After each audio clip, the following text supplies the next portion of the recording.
নমস্কাৰ বাইদেউসকল।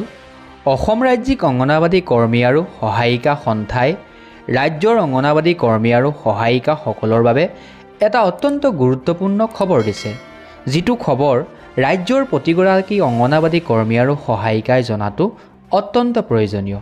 হয়, এয়া চাওক, বাজেটত মাননি বৃদ্ধিৰ ধন আবণ্টনৰ আবেদন লৈ অংগনাবাদী কৰ্মীৰ দিছপুৰ যাত্ৰা।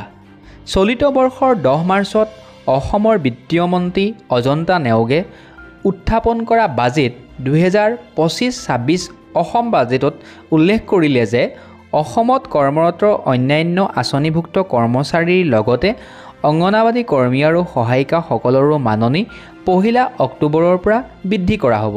কিন্তু বাজেট প্ৰস্তাৱত এই শিতানত ধন আবণ্টনৰ কোনো উল্লেখ নকৰিলে। এই ঘটনাই অসমৰ সমূহ আঁচনিভুক্ত কৰ্মচাৰীক আশাহত কৰিছে, কিয়নো বাজেট বক্তৃতাত আন বিভিন্ন হিত লাভ বৃদ্ধিৰ ঘোষণাৰ সৈতে আবণ্টিত ধনৰ পৰিমাণো ধাৰ্য কৰিছে।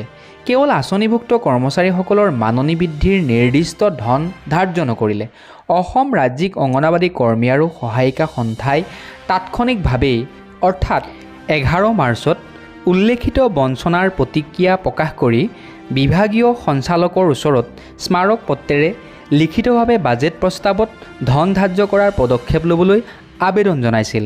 কিন্তু আজিলৈকে তেনে কোনো পদক্ষেপ লোৱাৰ উমঘাম নাই। সেয়ে অংগনাবাদী কৰ্মী আৰু সহায়িকাসকলে 21 মাৰ্চত সমূহীয়া আবেদন পত্ৰ লৈ দিছপুৰ যাত্ৰা কৰিব।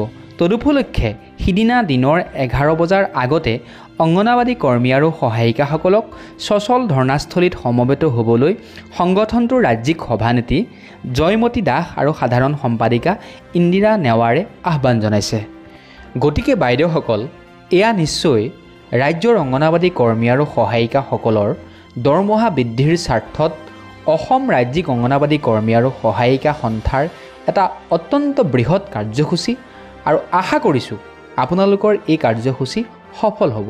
গতিকে বাইদেউসকল, লগৰ বান্ধৱীসকলক ভিডিঅ'টো শ্বেয়াৰ কৰি আজিৰ এই গুৰুত্বপূৰ্ণ খবৰটো জনাই দিব, আৰু নতুনকৈ অহা বাইদেউসকলে আমাৰ এই চেনেলটো ছাবস্ক্ৰাইব কৰি ল'ব। ধন্যবাদ।